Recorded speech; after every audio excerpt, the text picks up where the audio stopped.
자, 오늘은 사도행전 보겠습니다. 방송 시작해도 될 것 같습니다. 예. 여러분들 이때까지 유튜브로 보시니까 많이 힘드셨죠? 화면도 쪼맨하고 그죠? 그랬는데 예전에 우리가 2년 한 반 제재작년입니까? 창세기를 서로 같이 위에 6층에서 할 때 그때는 참 오순도순했는데요, 그죠? 이 넓은 데서 하려니까 좀 이게 저도 적응을 좀 할 필요가 있는 것 같습니다. 지금 강의 시간이기 때문에 좀 편하게 자유롭게 만약에 화장실 다녀오셔도 괜찮습니다. 그리고 되게 피곤하시면 다리를 뻗으셔도 되고요. 지금 코로나 때문에 안 된다고 하시는데 원래는 뭐 편하게 뭐 좀 드시면서 해도 돼요. 잠이 온다 일어나셔도 괜찮습니다. 말씀을 제대로 알아듣기 위해서 필요한 것이라면 뭐든 괜찮습니다. 공식 예배 시간이 아니고 성경 강좌 시간이기 때문에 그렇습니다. 그래서 좀 마음의 부담을 내려놓으시고 말씀을 제대로 알아듣는 쪽에 집중을 할 수 있는 그런 것이라면 얼마든지 가능하십니다. 자, 여러분들 요한복음 복음서를 다 봤습니다. 맞죠? 복음서를 쭉 보면서 우리가 예수님이 어떠신 분인가 참 아쉽습니다. 저는 사실 이 복음서를요 한 권 한 권 또 한 구절 한 구절도 그냥 허투루 넘길 수 있는 구절들이 아닌데 성경 강좌가 좀 숲을 보는 시간이다 보니까 전체적으로 큰 흐름만 찝다 보니까 그 한 구절 한 구절 그 보석 같은 말씀들을 여러분들하고 꼭꼭 집어가지고 꼭꼭 씹어서 말씀을 나누고 싶었는데 그게 좀 못 돼서 기회가 또 있겠죠, 그죠? 지금은 숲을 보는 시간. 우리가 성경의 흐름을 몰라서 이해를 하지 못하는 일이 발생하지 않도록 전체적인 흐름을 아는데 주안점을 두고 지금 진행을 하고 있는 겁니다. 자, 그래서 복음서가 끝났고요. 요한복음이 끝났는데 이제 사도행전으로 오늘이 들어가게 될 겁니다. 사도행전은요, 먼저 보겠습니다. 이 사도행전을 사도행전 잠시만요.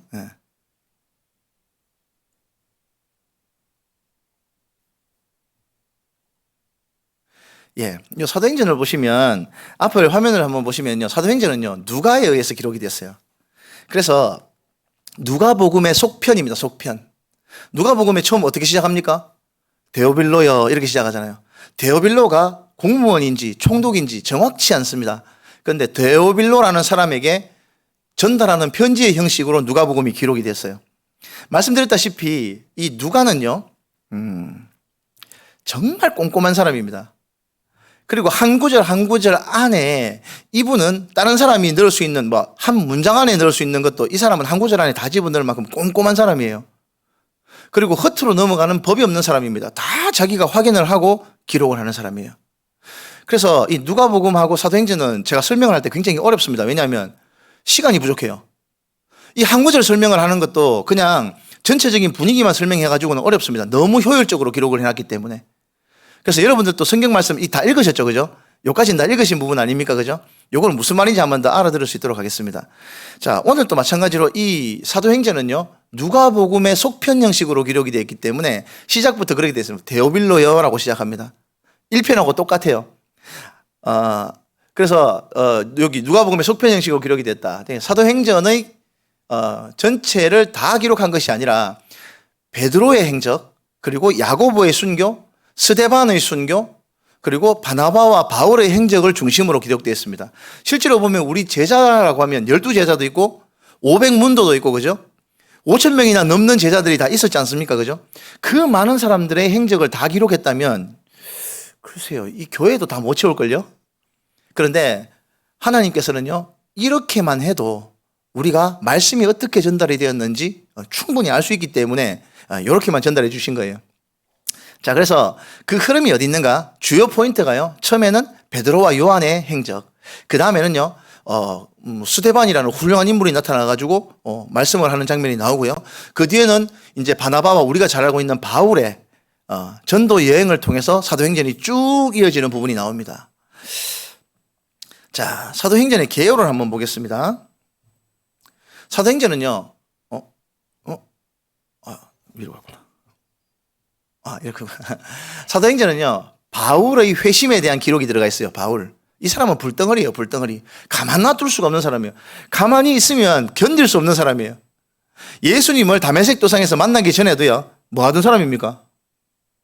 예수 믿는 사람들 잡아 죽이러 다니는 사람이었잖아요. 그것도 이 사람은요, 대충 안 했어요. 전심을 다했어요. 예수 믿는 사람 잡아 죽이는데도 전심을 다하는 사람이었고, 회심하고 난 다음에 하나님의 복음을 전하는 것도 이 사람은 그냥 불덩어리예요. 불덩어리. 그냥 가만히 있을 수 없는 사람이에요. 이분이 어떻게 회심이 됐는지 그걸 보여줍니다. 또 바나바와 바울의 협력 사업을 보여줍니다. 바나바 때문에 바울이 사실 활동을 할 수 있었어요. 생각해 보십시오. 우리가 일제시대입니다. 일본에 진짜 악독한 일본 순사가 있었다고 칩시다. 이 사람이 어느 날 갑자기 회심했다고 독립투사들한테 가가지고 내 이제 회심해가지고 독립운동할 기다 얘기하면 받아줄 깁니까? 걸리면 다 죽는데? 그죠? 쉽지 않은 일이었어요. 바울이 회심을 했다고 해도, 사울이죠, 그때는요. 사울이 회심을 했다고 해도, 예수 믿는 사람들은 무서웠어요. 이 사람이 도대체 무슨 계교를 써가지고 우리를 잡아가려고 하나. 이 무서웠어요. 그래서, 처음에는 무리 안에, 예루살렘 교회 안에 발을 들이지 못했습니다. 근데 이 바나바라는 사람 때문에 바나바가 만나보니까 아니거든요. 완전히 회심한 게 맞거든요. 그래서 예루살렘 교회에 와가지고 제자들과 장로들에게 데리고 와가지고 아니다. 사도 바울은 진짜로 회심한 사람이 맞다라고 소개를 시켜줍니다. 그래서 이 바울이라는 사람이 공식적인 활동을 할 수 있었던 겁니다. 그리고 1차 전도여행, 바나바와 바울이 먼저 전도여행을 갔죠. 그 다음에 두 번째 전도여행은요, 바나바하고 바울이 시게 싸웁니다. 자기 조카 마가 때문에, 마가 요한 때문에 정말 극하게 싸웁니다. 그래서 둘이 같이 못하고 둘이 찢어집니다. 그래서 바울은 바울대로, 바나바는 바나바대로 전도여행을 떠나는 것이 2차 전도여행입니다. 3차 전도여행은요, 바울은 이제 지금 이 기록을 한 누가랑 같이 3차 전도여행을 떠납니다. 3차 전도여행 떠나고, 누가와 함께 로마로 가는 길까지 보여줘요. 이 사도행전이. 그리고 바나바와 바울, 누가와 디모데, 그리고 디도의 사역을 보여줍니다. 사실요, 이 초반에는 요한과 베드로, 그리고 이제 그 고넬료라는 사람이 회심을 하는 부분까지 쭉 전달이 되다가 그 뒤로 본격적으로 전부 다 바울의 전도 여행에 대한 얘기가 나와요. 자, 생각을 해보십시오. 1차 전도 여행을 가면서 바울이 뭘 했을까요? 전도를 한 겁니다. 전도를 하면서 뭘 했을까요? 교회를 세웠어요. 교회를. 바울은 어디를 가나 교회를 세우고 회당에 가서 예수 그리스도의 복음을 전했고, 복음을 전하면서 거기에서 교회를 세웠던 겁니다. 그러면 자기가 교회를 세우고 후임을 맡기고 자기는 자꾸 돌아다녔던 거예요. 다니다 보니까 문제가 생기기 시작합니다. 2차 전도 여행 이제 중간쯤 말미쯤 갔을 때는 1차 전도 여행 때나 이럴 때 보면은 권면도 해야 되고, 나중에 3차 전도 여행 때 보면은 고린도 교회가 애를 미기가지고 또 그거다 편지 보내가지고 사람도 보내야 되고, 이런 문제들을 수습하는 것들이 계속 일어나게 되는 거죠. 사도행전은 그런 흐름으로 이어져 있다. 그렇게 이해를 하시면 좋습니다. 그리고 선교의 역사와 선교의 사역에 대해서 상세하게 기록이 되어 있습니다. 자, 여러분, 이 사도행전은요, 실제로 보면요, 대전환의 책이다 생각을 하면 돼요. 대전환. 참, 여러분들 성경책에는요, 필요한 메모를 해놓는 게 좋습니다. 제가 좀 이따가 어디에 무슨 메모를 하라고 말씀드릴 겁니다. 저도 지금 성경에 빼곡히 기록이 되어 있는데요, 성경 읽는데 도움이 돼요. 해서 그 볼펜으로 기록을 해놓으시면 나중에 읽으실 때 도움이 많이 됩니다. 사도행전은 대전환의 책입니다. 자, 왜 대전환이냐면, 첫 번째, 예수 그리스도 성자 하나님의 사역에서 성령 하나님의 사역으로 전환되는 겁니다. 그리고 지금 이 복음이 유대인들에게서 이방인들에게로 전환되는 그 전환, 큰 전환점이 있습니다. 그리고 사도들의 시대, 그러니까 예수 그리스도의 시대에서 사도들의 시대로 전환되는 이 전환, 이 큰 세계의 전환점이 있는 거예요. 자, 여지껏 구약에서 신약이 넘어올 때도 큰 전환점이 있었겠지만, 복음서에서 사도행전으로 넘어갈 때도 엄청나게 전환이 되는 시점입니다. 큰 변화가 있는 거예요. 예수님께서 직접 사역하시다가 하늘로 올라가시지 않습니까? 그죠? 그러고 난 다음에 누가 일을 해야 됩니까, 이제? 성자 하나님께서 하늘로 올라가셨습니다. 이제는 성령 하나님께서 내려오신 거예요. 그러면 이 성령 하나님께서 누구랑 일합니까? 교회와 같이 일을 하는 거예요. 교회와 같이. 그래서 교회가 시작되는 장면이 바로 여기에 나옵니다. 자, 이제 이런 부분이 전체적인 개괄적인 내용입니다. 먼저 본문으로 한번 들어가 볼까요? 먼저 1장 1절 한번 보겠습니다. 누가복음의 속편 형식으로 기록되었다라고 되어 있는데 보겠습니다. 1장 1절에서 2절 말씀 같이 보겠습니다. 데오빌로여, 내가 먼저 쓴 글에는 무릇 예수께서 행하시며 가르치시기를 시작함부터 그가 택하신 사도들에게 성령으로 명령하시고 승천하신 날까지의 일을 기록하였노라. 맞죠? 먼저 쓴 글은 뭡니까? 누가복음. 먼저 쓴 글에는 이라고 되어 있죠, 저기. 먼저 쓴 글에는 이라고 되어 있는데 저 먼저 쓴 글은 누가복음을 말하는 겁니다. 누가복음에 이렇게 썼지만 이제부터는 그가 택하신 사도들에게 성령으로 명하시고 승천하신 날까지의 일을 기록했다고 앞에는요. 근데 지금은 그 뒤에 일을 기록하겠다라는 얘기죠. 그래서 그 뒤에 한번 보겠습니다. 1장 3절에서 5절 말씀 같이 한번 보겠습니다. 그가 고난받으신 후에 또한 그들에게 확실한 많은 증거로 친히 살아계심을 나타내시다 40일 동안 그들에게 보이시며 하나님 나라의 일을 말씀하시니라. 사도와 함께 모이사 그들에게 분부하여 이르시되 예루살렘을 떠나지 말고 내게서 들은 바 아버지께서 약속하신 것을 기다리라. 요한은 물로 세례를 베풀었으나 너희는 몇 날이 못되어 성령으로 세례를 받으리라 하셨느니라. 자, 예수님께서 40일 동안 부활하신 이후에 각각 제자들을 만나시고 각각 여기저기 이제 육체가 부활하신 몸이기 때문에 공간의 제약을 안 받으셨어요. 40일 동안 쭉 내가 다시 부활을 했다라는 것을 친히 증거를 하셨던 거죠. 그렇게 하고 난 다음에 하나님께서 이제 내가 이제 곧 하늘로 들려 올라갈 건데 그러면 이제 성령님께서 너희에게 내려올 것이다라는 말씀을 미리 말씀해 주시는 겁니다. 자, 이렇게 말씀을 하시고 난 다음에 이제 하늘로 승천하시는 장면이 나오는데요. 6절에서 8절까지의 말씀 한번 보도록 하겠습니다. 자, 그들이 모였을 때 예수께 여쭈어 이르되 주께서 이스라엘 나라를 회복하심이 이때니까 하니 이러시되 때와 시기는 아버지께서 자기의 권한에 두셨으니 너희가 알 바 아니요 오직 성령이 너희에게 임하시면 너희가 권능을 받고 예루살렘과 온 유대와 사마리아와 땅 끝까지 이르러 내 증인이 되리라 하시니라. 여러분 먼저 6절 말씀 한번 보시겠습니다. 그들이 모여있을 때 예수께 여쭈어 이르되 주께서 이스라엘 나라를 회복하심이 이때니까. 요래 물어보죠. 여러분 이게 무슨 말씀인지 아십니까? 제자들은요 아직까지도 미련을 못 버리고 있어요. 로마를 끌어업고 다윗처럼 이스라엘을 갖다가 다시 회복시키는 그 꿈을 아직도 꾸고 있는 거예요. 제자들은 생각했을 겁니다. 예수님이 십자가에 못 박히셔가지고 비참하게 처형당하셨을 때 모든 희망이 다 사라졌겠죠, 그죠? 근데 여기 3년 동안이나 예수님 따라다니는데 이게 뭐냐? 닭 쫓던 게 지붕 쳐다보는 것도 아니고 이게 뭐냐? 마누라하고 집안 다 버리고 3년 동안 예수님 쫓아다니고 생계고 뭐고 다 버렸는데 뭐 때문에 그렇게 했을까요? 제자들은? 예, 다윗처럼 나라를 끌어업고 이 나라를 갖다 다시 세울 때 나는 우의정, 니는 좌의정, 니는 국무총리 해라. 뭐 이거 생각을 하고 따라다녔던 거예요.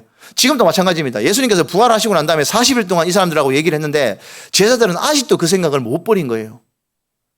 그래서 이렇게 묻습니다. 이스라엘 나라를 회복하시면 이때니까. 와, 우리가 예수님 몰랐다 아닙니까? 예수님 이렇게 부활하시고 창으로 찔러도 죽지 않으시고 공간도 마음대로 막 이동하시고 이 정도로 엄청난 능력을 받고 난 다음에 이제서야 로마를 끌어오고 우리 이스라엘을 다시 나라를 세우려고 하셨던 겁니까? 와, 우리가 그걸 몰랐다 아닙니까? 이러면서 질문한 거예요. 그러니까 예수님 대답이 뭡니까? 아이고 그래 이것들 아직 또 많이 멀었다 생각했겠죠, 그죠? 그러고 난 다음에 하신 말씀이 이스라엘 나라를 회복하시는 것은 나도 몰라 아버지께서만 하신다고. 근데 너희는 요거는 알아라. 오직 성령이 너희에게 임하시면 너희가 권능을 받고 예루살렘과 온 유대와 사마리아와 땅 끝까지 이르러 그제서야 내 증인이 되리라. 여러분 하나 여쭤볼게요. 증인 똑똑해야 됩니까? 증인 똑똑해야 됩니까? 증인이 왜 똑똑해야 됩니까? 증인은 본 사실을 말하면 되는 거 아닙니까? 맞지? 교통사고가 났어요. 그 증인이 대학 교수라야 됩니까? 아니면 박사라야 됩니까? 그럴 필요가 없어요. 본 사람이 증인인 겁니다. 맞죠? 내 증인이 되리라. 너가 3년 동안 내랑 같이 다녀봤지? 응? 내랑 같이 다녀봤잖아. 내가 누구더노 그래가지고. 그렇게 물어보시는 거예요. 자, 너희가 보고 듣고 배운 바를 그 너희가 체험한 것을 가지고 나가서 증거하라는 얘기입니다. 증인이 되리라는 얘기예요. 여러분, 자 앞을 보십시오. 우리가 뭡니까? 그냥 단지 교인에 머물러서는 안 돼요. 첫 번째는요, 제자가 되어야 합니다. 이 말씀을 바탕으로 우리가 제자가 되어야 돼요. 제자는 뭡니까? 선생님의 가르침대로 수학 문제를 이렇게 풀어라고 공식을 가르쳐주면 그거 배운 대로 푸는 게 제자 아닙니까? 맞죠?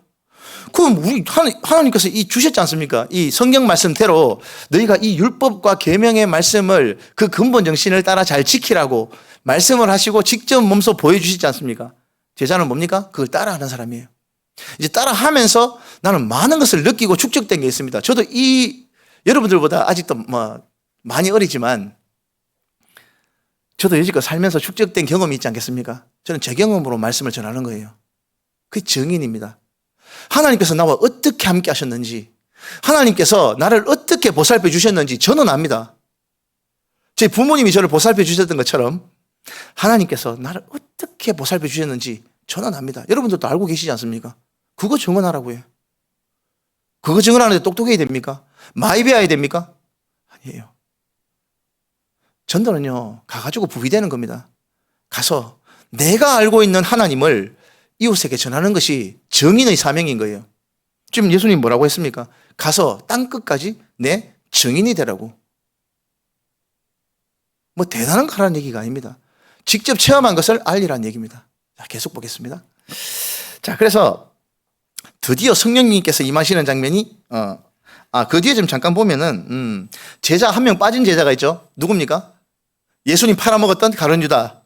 12제자의 한 명이 비었습니다. 맞죠? 이 사람을 뽑는 장면이 나옵니다. 뽑는 장면도 좀 특이해요. 그죠? 추천을 막 받습니다. 몇 명을 받습니까? 두 명이 추려질 때까지 사람들에게 덕이 있는 사람들을 추천을 받습니다. 추천을 받고 난 다음에 마지막 결정은 누가 하시라고? 하나님께서 하시라고 제비를 뽑습니다. 사람의 추천을 받습니다. 이제 우리도 이건 좀 배울 필요가 있는 것 같아요. 모든 걸 이제 민주주의식으로 다 투표로 하는 것은 사람의 방식이긴 한데 지금 성경은 그렇게 안 나와요. 먼저 추천을 받습니다. 사람에게 덕이 있는 사람들을 쫙 추천을 받고 난 다음에 그 두세 사람 정도 추리고 난 다음에 제비를 뽑습니다. 하나님, 누가 좋겠습니까? 주님 결정해 주십시오. 라고 하는 거예요. 그런데 그렇게 뽑아보니까 다 될 사람이 되더랍니다. 다 될 사람이 되더랍니다. 이런 방식도 뭐 우리 교회에서는 많이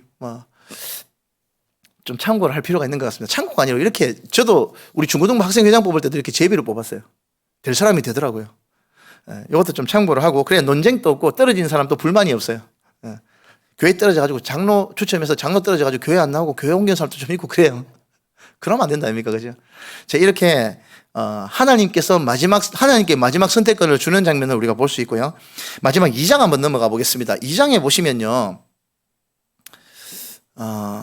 자, 2장에 보시면 먼저 오순절 날 우리가 익히 잘 알고 있는 부분을 한번 보겠습니다. 2장 1절에서 4절 말씀을 한번 보겠습니다.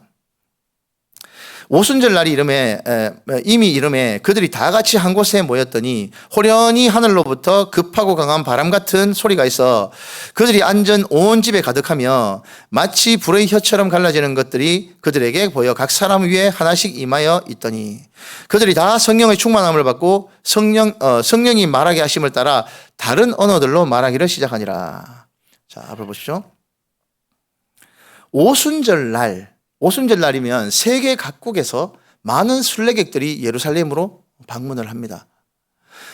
각 지역에 흩어져 있는 유대인들이 있거든요. 이 사람들 다 유대인들입니다. 헬라에 살아도 유대인들이고요.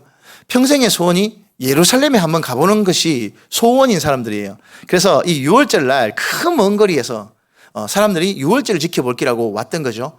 그런데 이 사람들의 언어는 어떻습니까? 히브리어가 아니고요. 이탈리아에 사는 사람은 이탈리아어를 했고 독일에 사는 사람은 독일어를 했어요.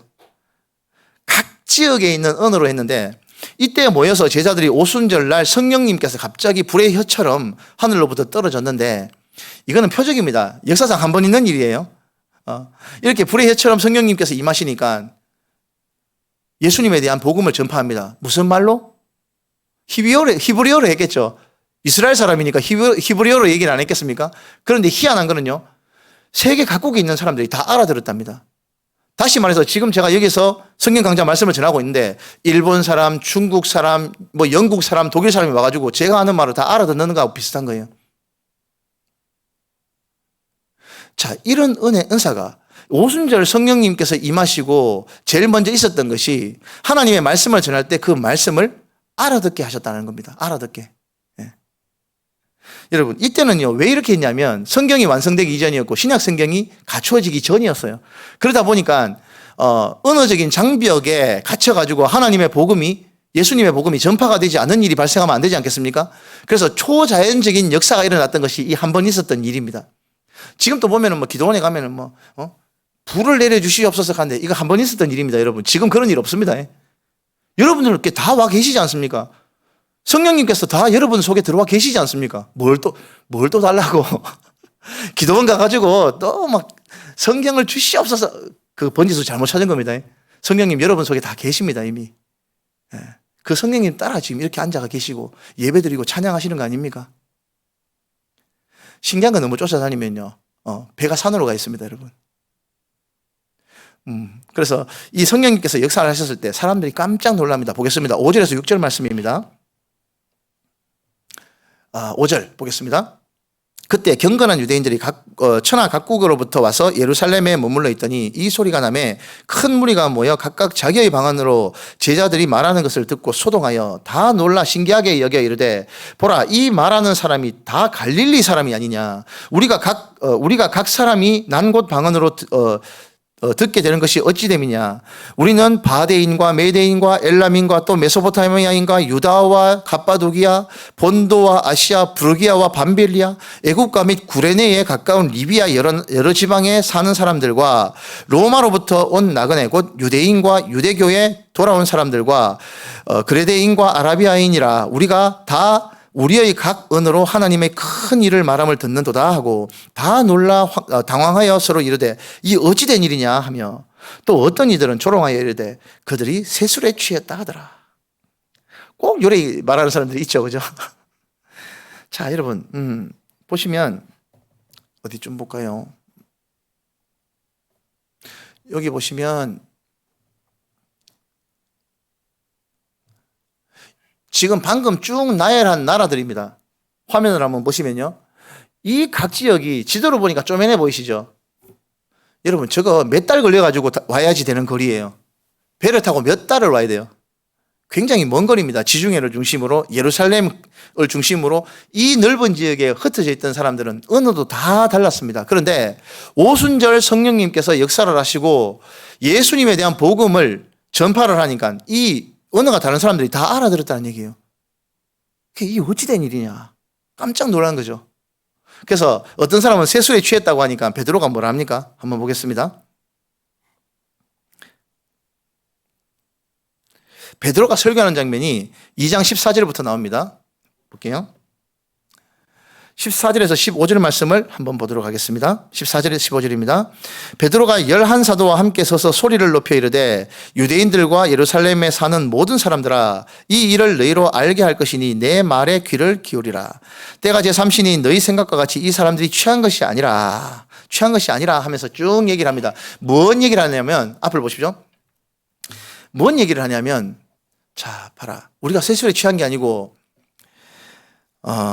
요엘 선지자가 구약 성경에 말했던 것처럼 성령이 너희에게 임하시면 젊은이들은 환상을 보고 늙은이들 꿈을 꾸고 막 이렇게 신기한 일이 생기면서 하나님의 신기한 것을 보게 될 것이다. 자, 보게 되는 목적이 뭐라고요? 여지껏 구약에 나왔던 그 모든 내용들이 너희가 십자가에 못 박혀 죽였던 그 예수에 대한 이야기라고. 패역한 너희에게 하나님께서 그래도 끝까지 그에 대한 사랑을 버리시지 않으시고 하나님께서 자기의 독생자를 우리에게 보내주셔서 그가 우리의 죄를 대속하시기 위해서 십자가에 못 박혀 죽였다고. 너희가 그 범인이라고 얘기를 하니까 사람들이 그 얘기를 듣고 다 찔렸어요. 마음이 찔려가지고 너희가 십자가에 못 박혀 죽인 그 예수가 바로 하나님께서 보내신 하나님의 독생자이시라고 얘기를 하니까 사람들이 마음에 다 찔렸어요. 마음이 찔려서 뭐라고 그랬습니까? 그 뒷말씀 한번 보겠습니다. 37장 말씀입니다. 그들이 이 말을 듣고 마음에 찔려 베드로와 다른 사도들에게 물어 이르되 형제들아 우리가 어찌할꼬 하거늘 베드로가 이르되 너희가 회개하여 각각 예수 그리스도의 이름으로 세례를 받고 죄 사함을 받으라. 그리하면 성령의 선물을 받으리니 이 약속은 너희와 너희 자녀와 모든 먼데 사람 곧 주 우리 하나님이 얼마든지 부르시는 자들에게 하신 것이라 하고 또 여러 말로 확증하여 권하여 이르되 너희가 이 패역한 세대에서 구원을 받으라 하니 그 말을 받은 사람들은 세례를 받음에 이날의 신도의 수가 3,000이나 더하더라. 그들이 사도의 가르침을 받아 서로 교제하고 떡을 떼며 오로지 기도하기를 힘쓰니라. 자 보십시오. 여러분 세례를 받았다고 되어 있는데 앞으로 보십시오. 세례를 이제 침례교에서는 물에 퐁당 담갔다 꺼내지 않습니까? 우리는 세례를 어떻게 받습니까? 이제 물로 이렇게 세례를 머리에 이제 목사님께서 물로 이제 머리에 얹어가지고 세례를 베풀죠. 그런데 여러분 하나 여쭤볼게요. 물을 붓는다라는 것은 뭐를 하기 위해서 물을 부을까요? 물을 붓는다는 것은 뭔가를 씻어내기 위해서가 대부분 보통 일반적으로 물을 붓는 겁니다. 맞죠? 우리가 왜 물로 세례를 받아야 됩니까? 세례를 받아야 됩니까? 씻어내기 위해서요. 뭘 씻어내기 위해서? 예, 우리 몸에 있는 이때까지 해왔던 그 하나님과 동떨어져서 행하던 그 모든 말과 언행, 행동, 우리 마음속에 있는 이 못된 소가지들 이런 것들 다 씻어내라는 얘기입니다. 이제는 그렇게 살지 말고 하나님께서 기뻐하시는 그 뜻대로 살아라는 것이죠. 물을 뭐 하려고 붓습니까? 그 침례교에서는 물에 푹 잠갔다 끄집어내는데 이거는 또 무슨 의미가 있냐면요. 네 이제 죽었다. 죽었다가 다시 살아난 거야. 물에 들어가가지고 죽었다가 이제 새로 살아나왔기 때문에 너는 새 사람이야. 라는 의미가 있습니다. 우리 다 세례 받았지 않습니까? 그죠? 그럼 세례를 받은 사람으로서의 삶의 자세가 있을 겁니다. 자, 성경은 그렇게 말하는 거예요. 세례를 받았다라고 하는 것은 뒤에도 보면 세례 받는 일이 많습니다. 내가 세례를 받겠다라고 결심을 하는 것은 뭡니까? 여지껏 살아왔던 방식과는 다르게 살아가겠다라는 얘기예요. 그래서 유아 세례를 받은 우리 어린 친구들은요, 지가 14살이 됐음에도 불구하고 세례를 다시 받지는 않습니다. 왜? 그때 이미 받았기 때문에. 자, 계속 보겠습니다. 자, 2장 43절부터 47절 말씀 한번 보겠습니다.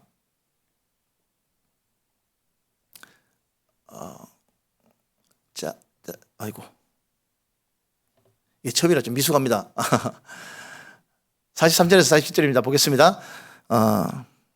사람마다 두려워하는데 사도들로 말미암아 기사와 표적이 많이 나타나니 믿는 사람이 다 함께 있어 모든 물건을 서로 통용하고 또 재산과 소유를 팔아 각 사람의 필요를 따라 나눠주며 날마다 마음을 같이하여 성전에 모이기를 힘쓰고 집에서 떡을 떼며 기쁨과 순전한 마음으로 음식을 먹고 하나님을 찬미하며 또 온 백성에게 칭송을 받으니 주께서 구원받는 사람을 날마다 더하게 하시니라. 자, 이게 여러분 예루살렘 교회의 초기 모습입니다. 예루살렘 교회의 초기 모습. 성경 본문을 다 읽어보셨으니까 아시겠지만 이 당시에는 어떻게 했냐면 예수를 믿고 구원을 받는 사람 안에 대열에 들어가면요, 자기가 가지고 있는 모든 재산을 다 팔아서 공회 안에 가지고 가가지고 같이 먹고 살았습니다. 왜 이렇게 했을까요? 두 번째 질문. 지금도 이렇게 해야 될까요? 자, 이단들이 이거 가지고 장난질을 많이 칩니다. 그래서 꼭 알아야 될 부분이에요.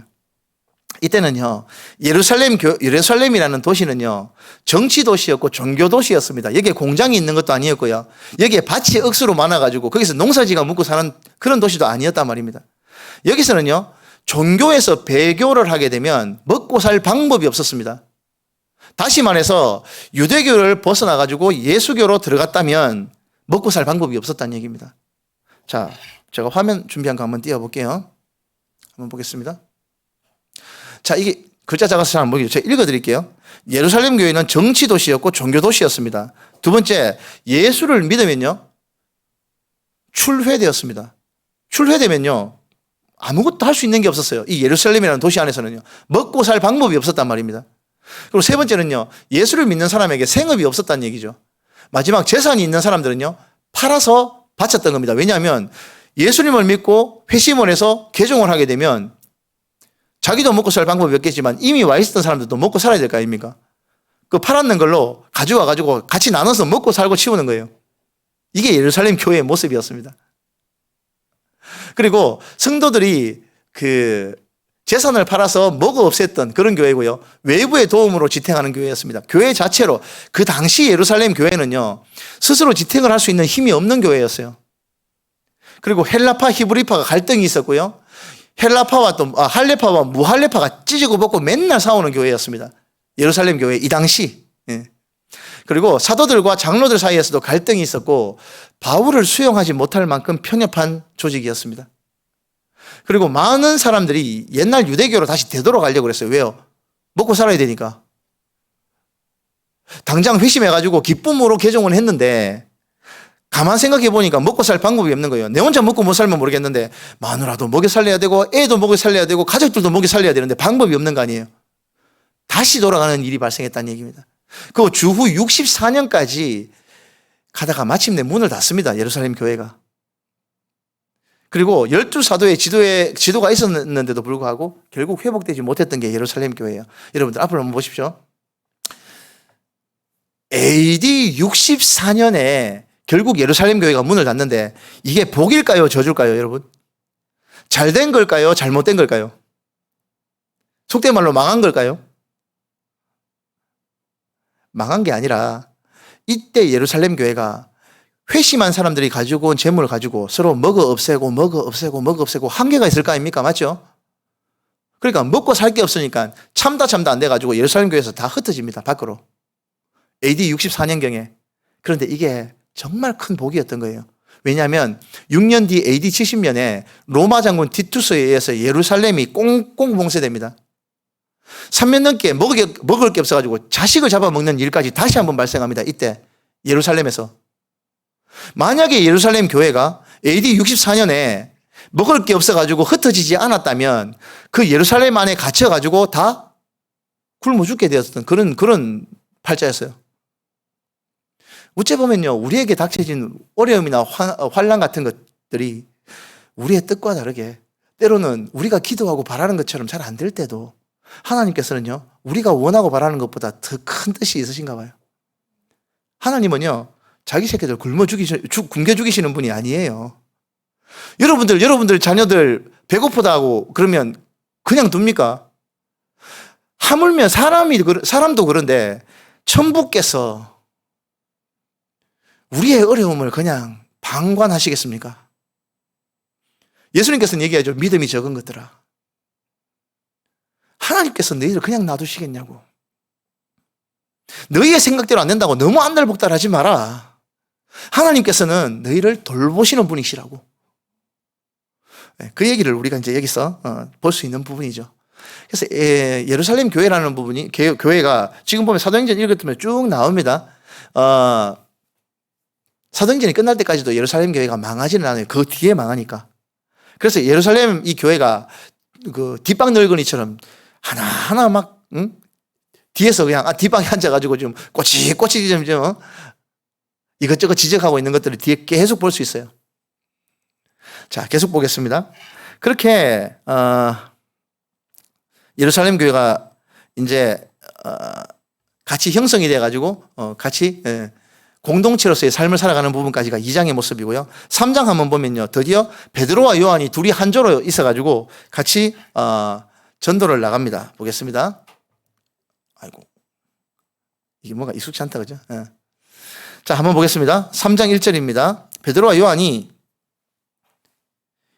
이제 하나님의 말씀, 예수의 복음을 전하기 위해서 나가는 부분입니다. 1절에서 6절까지의 말씀을 보겠습니다. 제9시 기도 시간에 베드로와 요한이 성전에 올라갈 새 남에서 못 걷게 된 이를 사람들이 메고 오니 이는 성전에 들어가는 사람에게 구걸하기 위하여 날마다 미문이라는 성전문에 두는 자라.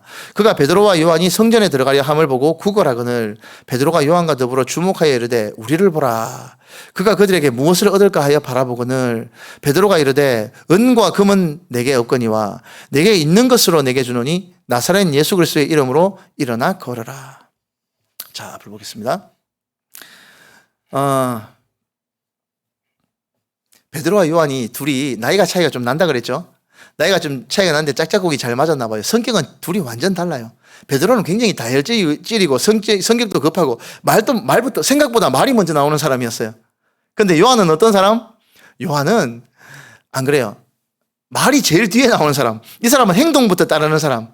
조용하고 성격은 불같았지만 좀 약간 베드로하고는 성격이 많이 다른 사람이었습니다. 둘이 죽이 좀 잘 맞았나 봐요. 둘이 나가가지고 성전 미문이라고 하는 곳에 가가지고 보니까 안전뱅이 다리 저는 나면서부터 안전뱅이가 거기 앉아 있는 거예요.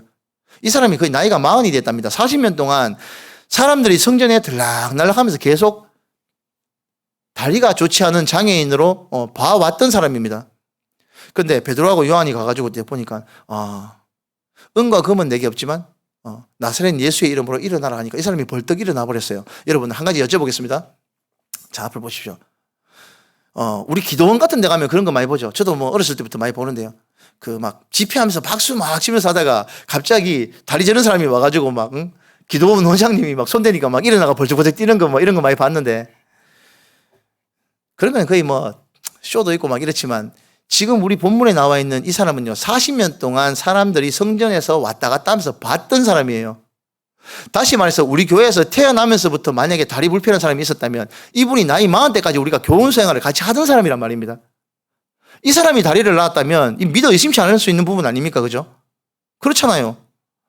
나면서부터 보지 못했던 사람이에요. 이 사람은 내가 40년 동안 이 사람하고 같이 신앙생활을 했는데 이 사람은 눈봉사가 맞아. 그런데 어느 날 갑자기 눈을 떴어요. 이거 진짜 천지개벽할 일 아닙니까? 맞죠? 지금도 마찬가지예요. 이 사람이 성전 미문에 앉아가지고 모든 사람이 다 아는 구걸하는 거지였습니다. 그런데 베드로와 요한이 예수의 이름으로 이렇게 세운 거예요. 이 사람은요 그런 게 아니라 그냥 단순히 못 걷다가 그런 정도가 아니라 아마 날아다니는 기분이었을 겁니다. 평생 한 번도 못 걸어본 사람 아닙니까? 그죠? 벌쩍벌쩍 뛰었을 거예요.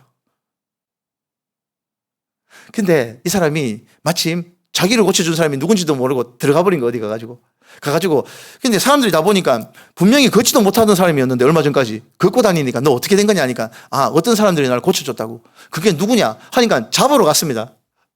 잡으러 가보니까 베드로와 요한이거든요. 베드로와 요한을 잡아가지고 이 사람들이 나를 고쳐줬다 하니까 유대교 지도자들이 고쳐주면 좋은 일 아닙니까? 그죠? 근데 왜 이런 일을 행하냐고 불러가지고 따지고 신문을 합니다. 참 사람들 희한해요. 그죠? 그렇게 하고 난 다음에 잡아가지고 가두고 막 이래요.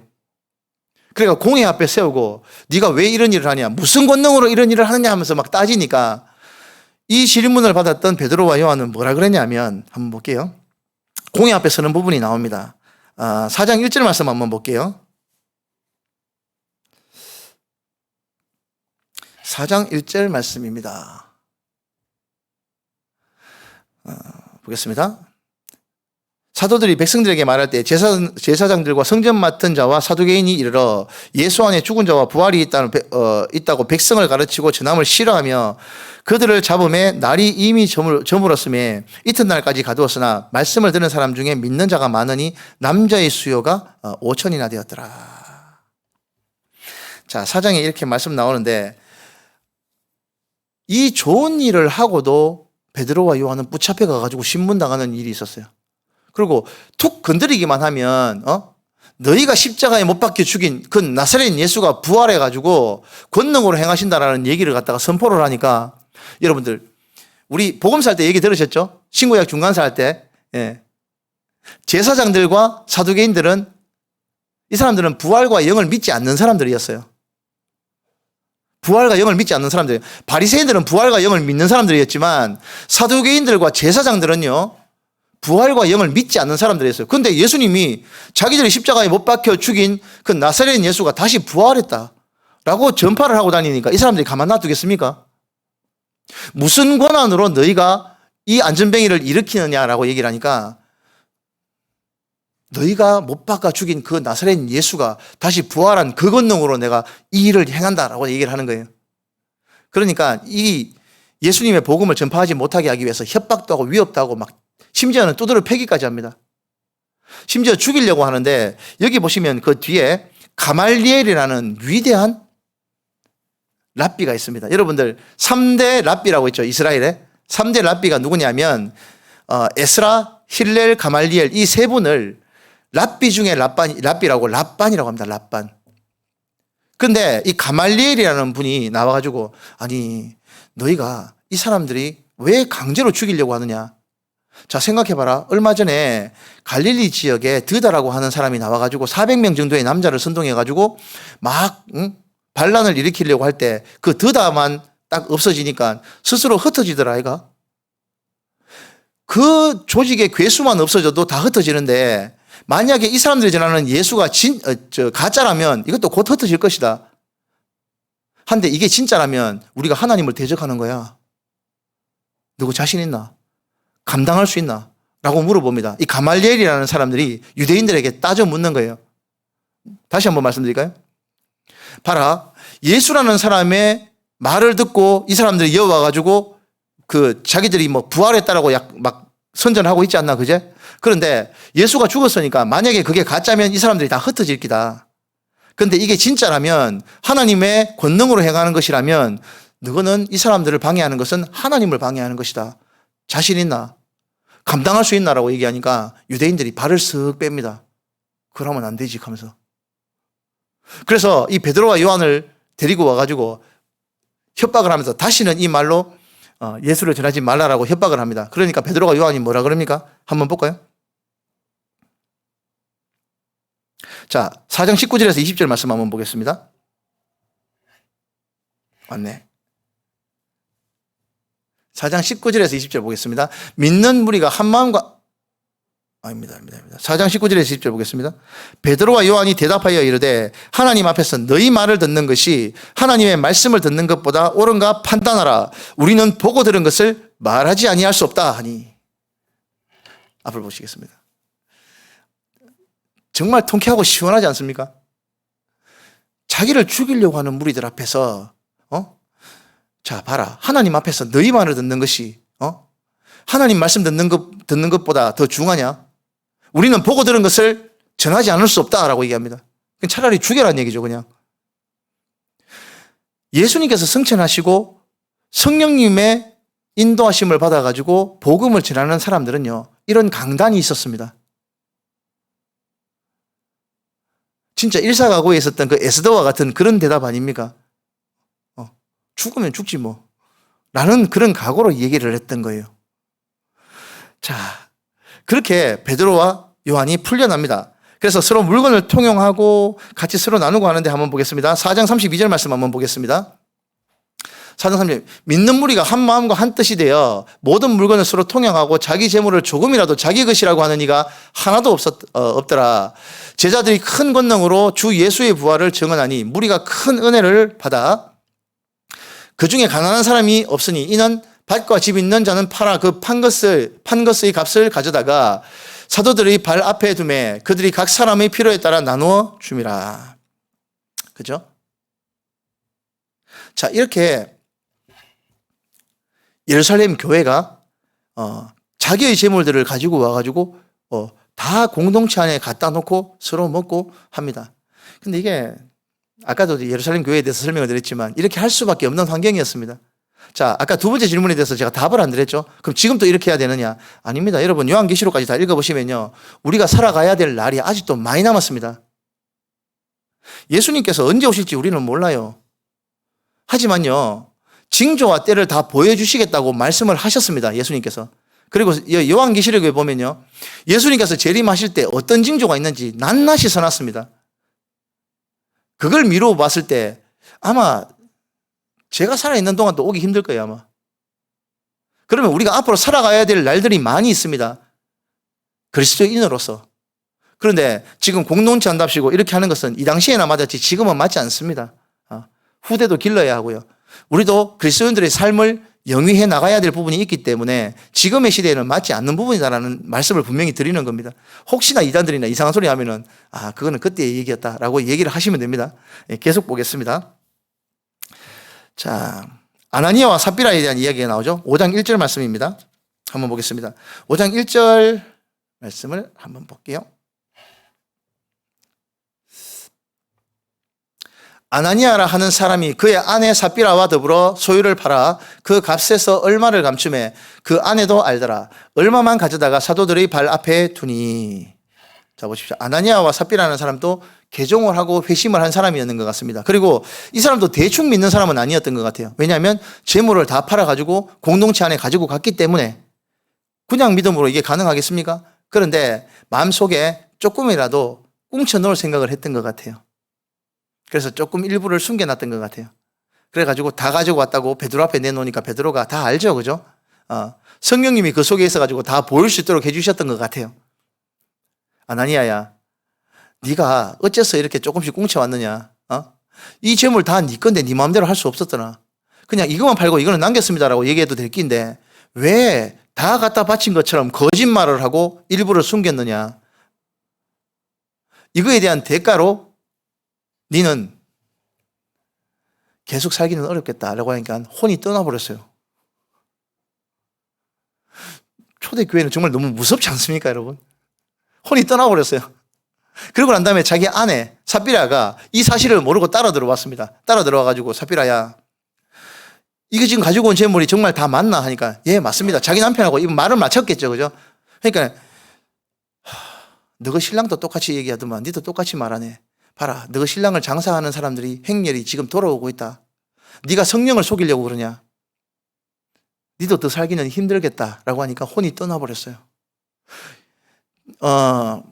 이때만 해도요, 지금은 참 교회의 치리가 너무 없는 수준이죠. 그런데 우리가 세례를 받을 때 여러분들 잘 생각해 보십시오. 여러분들, 우리는 보통 세 가지를 맹세하고 세례를 받습니다. 어른이 세례를 받을 때. 첫 번째 뭡니까? 공예배에 참석하겠다. 이것이 첫 번째 세례를 받을 때 맹세하는 첫 번째 항목이에요. 두 번째 항목이 뭔지 아십니까? 첫열매와 11조를 드려서 하나님의 교회를 세우겠다라는 맹세를 하는 거예요. 내가 남은 삶 동안 그렇게 하겠습니다라는 맹세를 하는 거예요. 세 번째는 뭡니까? 교회의 치리에 복종하겠다라는 맹세를 하는 겁니다. 자, 교회에 와서 입교를 하고 세례를 받는 사람은 이 세 가지를 맹세하는 거예요. 교회의 치리에 복종하겠다. 그런데 이 치리가 이 당시에는요, 출회를 당하면 거의 죽어요. 초대교회는 그랬습니다. 지금은 출회를 당하면 딴 교회 갑니다. 맞죠? 내가 뭐 교회가 이것밖에 없나 하면서 딴 교회 갑니다. 자기의 행위를 돌아볼 생각은 하지 않고, 교회에서 처음에는 한 사람이 와가지고 얘기하고, 그래도 안 되면 한두 사람이 와가지고 다시 권하고, 안 되면은 장로님들에게 얘기를 하고, 그렇게 두 번, 세 번 권했음에도 불구하고 자기의 행위를 돌아보지 않는다면 이 사람은 고칠 방법이 없는 거예요. 초대교회는요, 거의 죽었습니다. 출회 당하면요. 근데 지금은 그렇지 않으니까 사람들이 좀 너무 담대한 것 같아요. 이때의 시리는 굉장히 무서웠다. 교회는요, 교회만 자기 마음대로 독단으로 하는 것이 아니라 성령님께서, 교회와 성령이 같이 일어나는 겁니다. 나중에 제가 줄을 쫙쫙 꺼드릴게요. 사도행전에는요, 그 구절이 계속 반복됩니다. 성령과 교회는 이렇게 결정했다. 성령과 교회는 이렇게 하기로 했다라는 얘기가 계속 나와요. 해서 교회에서 목사님과 당회에서 결정되고 심사숙고 끝에 결재를 한 것은요, 그냥 사람이 결정을 한 것이 아니라 성령님과 교회가 결정을 한 겁니다. 그래서 우리가 순종을 할 때 이것이 교회의 결정이구나 라는 것을 무겁게 받아들일 수 있어야 한다는 부분을 다시 한번 강조를 드리는 부분이 있습니다. 자, 계속 볼게요. 아나니아와 삽비라 얘기요. 5장 12절에 보면요, 사도들이 표적을 계속 일으키는 부분이 나옵니다. 하나님의 말씀을 전하는데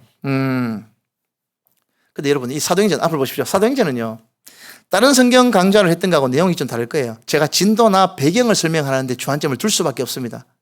나중에 여러분, 우리가 서신서를 할 때는 깊이 있게 이게 무슨 의미가 있는지를 봐야 됩니다. 근데 지금은요, 이 사도행전의 오늘 내용을 1장부터 18장 11절까지의 내용은요, 전체적인 흐름을 쭉 깨시는 게 중요합니다. 이렇지 하면서. 나중에 구약 성경에서도 그렇게 했지만 서신서에 들어가면 우리가 깊이 있게 한 구절 한 구절 따져볼 부분이 있을 겁니다. 해서 흐름을 놓치지 않으시길 바랍니다. 자, 지금은요, 오순절 예수님께서 승천하시기 전에 먼저 모여가지고 예수님께서 성령님께서 오실 것이다 라는 지시를 받았고, 그 뒤에 성령님께서 오셨고, 베드로와 요한이나 제자들이 하나님의 말씀을 전파하기 시작하는 내용으로 흘러가고 있는 겁니다, 여러분. 그래서 예루살렘 교회가 형성이 되고 그 예루살렘 교회에서 제자들과 그 장로들이 말씀을 전할 때 이적과 기사가 일어나더라라는 흐름입니다, 여러분. 그렇게 이해를 하시면 됩니다. 자, 또 한 가지 전제로 해야 될 것이, 앞을 한 번만 더 보십시오.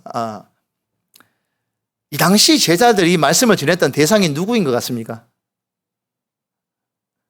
교회 처음 나오는 초신자? 아니에요. 구약 성경을 달달달달 외우고 있는 유대인들이었어요. 우리가 오해하면 안 됩니다. 오순절날 마가의 다락방에서 성령님이 임하셨을 때 베드로와 제자들이 말씀을 전했을 때도 다 그 대상은 구약을 잘 알고 있는 사람들이었어요. 지금도 마찬가지로 회당에 가가지고 말씀을 전합니다. 나중에 사도 바울이 전도 여행을 떠나서 곳곳으로, 유럽 곳곳으로 돌아다니면서 말씀을 전할 때도 제일 먼저 가는 곳이 회당입니다. 회당은 뭐 하는 데입니까, 여러분? 유대인들이 모여가지고요, 거기서 토라와 말씀을 같이 공유하는 곳입니다. 생짜배기도 모르는 사람에게 가서 말씀을 전하는 게 아니었어요, 처음에. 지금도 마찬가지입니다. 구약을 다 알고 있고 메시아를 바라고 있는 사람들에게 가서 너희가 바라고 기다리고 있는 그 메시아가 바로 예수다 라는 말씀을 전하고 있는 것이에요. 이해가 되십니까? 지금 여러분들이 서면 가가지고 전도지 들고 나가가지고 교회 한 번도 안 와본 사람들에게 가가지고 말씀 전하는 거하고 그 대상이 많이 다르다라는 것을 먼저 이해를 하시고 읽으셔야 됩니다. 이 사람들은 구약을 완전히 통달한 사람들이에요. 그런데 너희가 알고 있는 그 구약에 하나님께서 보내주시겠다고 했던 그 메시아가 바로 너희가 십자가에 못 박혀 죽인 그 예수다라고 하는 얘기를 그쪽으로 전달하는 거예요. 접목을 하는 것이란 얘기죠. 자, 계속 보겠습니다. 사도들이 능력을 받지만 담대하게 복음을 전하는 것이 5장 17절에서 42절까지 갑니다. 말씀을 전한다고 해서 붙잡혀 가가지고 옥에 갇히고요, 두드려 맞습니다. 그런데도 불구하고 이 사도들은요, 그리스도의 이름으로 능력받는 것을 기뻐하고 즐거워했다고 되어 있습니다. 여러분들, 채찍이 그냥 우리 가지고 노는 그냥 장난감 채찍이 아니고요, 그 채찍 끝에는 갈고리가 달려 있을 거예요. 한 번 채찍에 맞을 때마다 살이 듬뿍듬뿍 떠서 나옵니다. 예수님께서 그 채찍을 맞으신 거예요. 그냥 나이론 그냥 이런 걸 가지고 만들어가지고 그런 채찍이 아니라 가죽으로 만든 채찍 끝에는 갈고리가 달려 있을 거예요. 그 채찍이 한 방 맞을 때마다 살이 팍팍 뜯깁니다. 생각해 보십시오. 밤새 그 채찍을 맞으셨는데 제자들도 마찬가지예요. 예수님께서 맞았던 그 채찍을 맞고 고난을 당하는데도 불구하고 제자들은요, 밤새 채찍을 맞고 그냥 죽기 직전까지 가놓고도 내가 예수의 이름 때문에 이런 고난을 받을 수 있는 그런 특권을 누리고 있다라는 생각에 기뻐 날뛰면서 나왔답니다. 저때 한번 간증 보니까 어떤 권사님이 전도하러 들어가는데 갑자기 계속 집에 갔는데 문을 안 열어주는 집인데 그 집에도 가가지고 전도지하고 밑반찬 꽂아놓고 나오는데 갑자기 문이 열리더니만 물을 확 끼얹어부더랍니다. 물을. 한 번만 넣으면 다음에는 이 물이 아니고 더러운 물 끼얹겠다고 막 욕을 하더랍니다. 그래서 가가지고 목사님하고 상담하니까 이 구절을 내놓으면서 얘기를 하더랍니다. 권사님, 사도들은요, 채찍 맞으면서도 예수 이름 때문에 고난당하는 것을 기뻐했답니다. 그 얘기 듣고 힘 얻어가지고 니 무슨 물이든지 한번 끼얹어봐라 해가지고 가가지고 그 사람 결국 전도했다라는 얘기를 들었어요. 자, 우리가 전도할 때, 하나님의 말씀을 전할 때 어떤 태도로 전해야 되는지를 우리가 또 심지어 이렇게도 했는데 사도들은, 그죠? 우리는 그건 뭐라고? 욕 좀 얻어먹는 거? 속으로 내가 하늘에 내 상이 정립되고 있구나 라는 생각에 기뻐하고 즐거워하실 수 있기를 바랍니다. 예, 계속 한번 보겠습니다. 자, 7 일꾼을 세웁니다. 무슨 일이냐면 구제하는 일도 해야 되고 말씀도 전해야 되니까 이 두 가지를 한꺼번에 하려니까 너무 힘든 거예요. 그래서 일을 나눕니다. 말씀을 전하는 일에 전념할 수 있게 사도들이, 왜냐하면 사도들은 증인이기 때문에 직접 나가가지고 말씀을 전할 수밖에 없었어요. 다른 사람이 할 수 있는 일이 아니었어요. 지금처럼 성경이 있으면 이거 가지고 설명을 해주면 되는데 당시에는 사도들 말고는 말씀을 전할 수 있는 그런 증인들이 12사도와 500문도와 이런 사람들밖에 없었단 말이에요. 그죠? 그러면 그거를 할 수 있는 사람들은 그걸 하게 하고 구제를 하는 일은 다른 분들을 세워가지고 그분들에게 맡기자라는 의견이 나와가지고 그거 좋은 생각이다. 그러니까 7 집사를 세웁니다. 그 중에 한 분이 바로 우리가 잘 알고 있는 스데반입니다. 스데반. 근데 이 7 집사 중에서도 한 명 니골라라는 어떤 이단이 튀어나오기도 합니다. 12 제자 중에서도 가룟유다가 있는 것처럼 교회 안에서도 이런 문제는 늘 생기는 것 같습니다. 훌륭한 인품. 근데 좀 12 사도들에게 상당히 죄송한 말씀이지만요. 솔직히 배운 거로 치면요. 12 사도보다 이 7 집사가 훨씬 똑똑합니다. 12 제자는 뭐 하던 사람들입니까? 어부 아닙니까? 어부. 그죠? 배운 거 별로 없었어요. 나중에도 보면 이 베드로가 가가지고 공회 앞에 그 똑똑하다는 사람들, 그 70인 공회에 가가지고 그 똑똑한 사람들 앞에서 얘기를 하는데 일자 무식인 줄 알았는데 말을 너무 잘하거든요. 깜짝 놀라는 일이 생깁니다. 그 정도로 베드로와 이런 사람들은 어부고 아는 게 별로 없는 사람들이었다 이 말이죠. 그런데 7 집사는 달라요. 가말리엘 문화에서 배웠던, 지금으로 보면 서울대 법대 다니는 사람들하고 비슷한 사람들이었어요. 아주 똑똑한 사람들이었습니다. 그 사람이 바로 이 스데반이었고, 또 한 사람이 누굽니까? 왜? 사도 바울 아닙니까?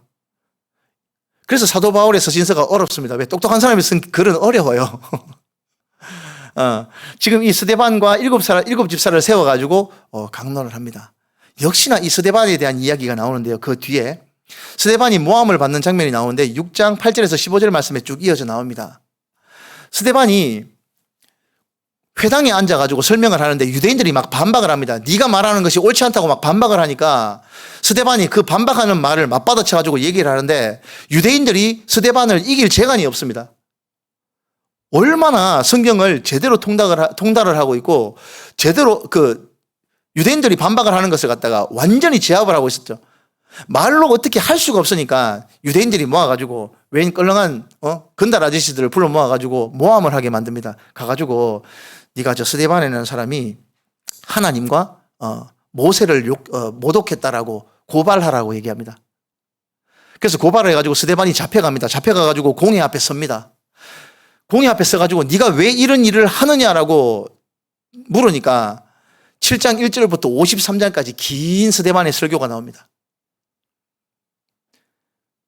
그 당시 제자들과 증인들은요, 누구 하나 나한테 말 좀 안 시켜주나 입이 건질건질한 사람들이었어요. 건드리기만 해봐라. 툭 건드리면 너희가 때려 죽인 그 예수가, 십자가에 못 박혀 죽인 그 예수가, 이놈들아, 그분이 바로 하나님이시다. 하나님. 왜 온 줄 아느냐? 패역한 너희들을 위해서, 너희 죄조차도 속량하기 위해서 이 땅에 오셔가지고 십자가에 못 박혀 돌아가셨다고. 그 얘기를 누가 말 좀 안 시켜주나? 여기 보면요,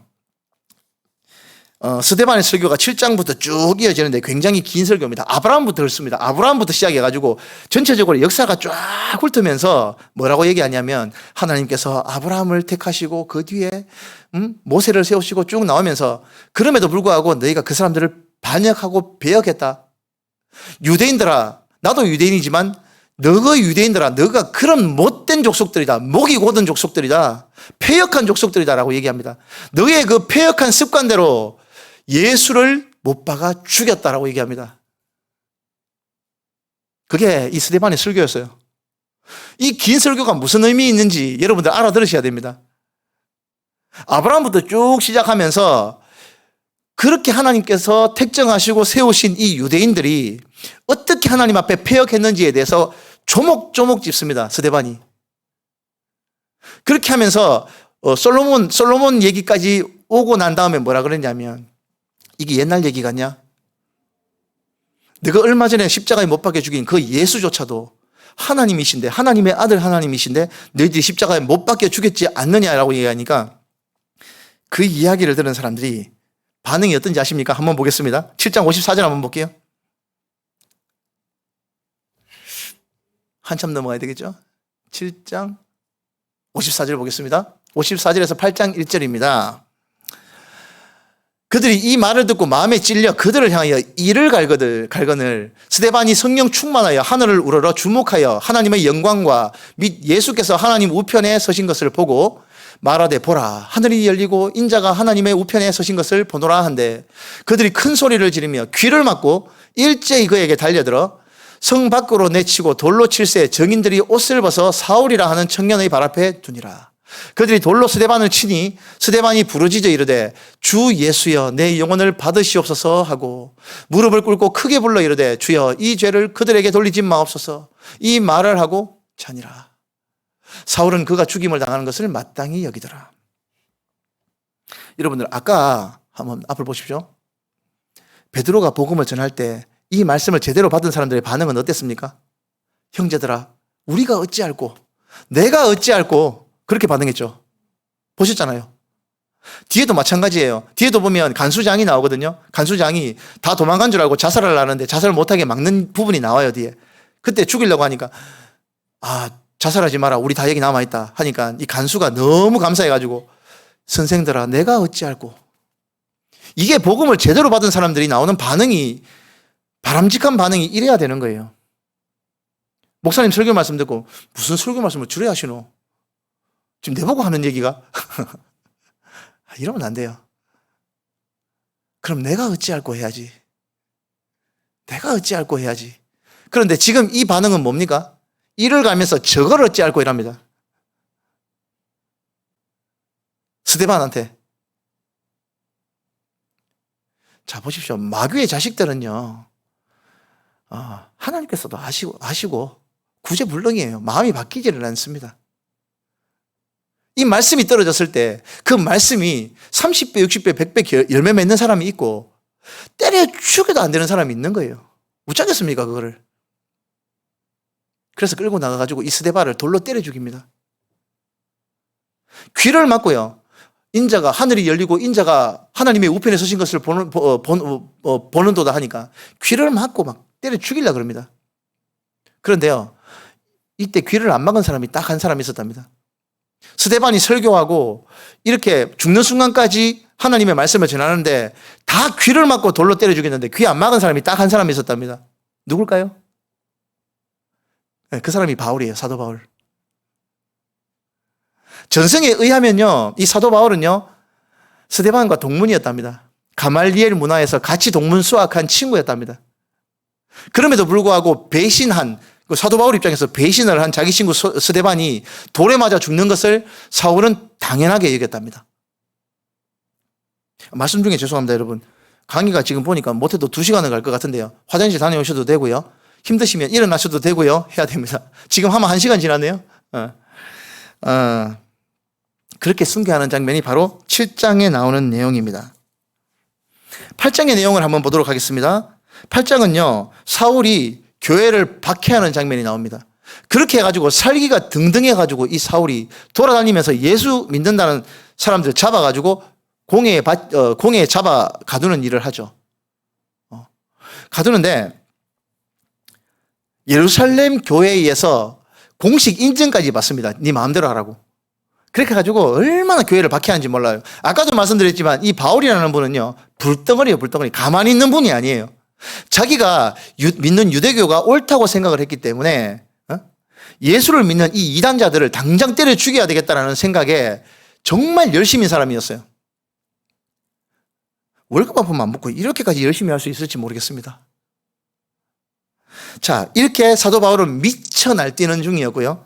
또 한편으로 보면요, 제자들과 7 집사들은요, 사마리아에 가가지고 복음을 전하는 내용이 바로 8장 4절부터 나오는 부분입니다. 잠깐만요, 한번 볼게요.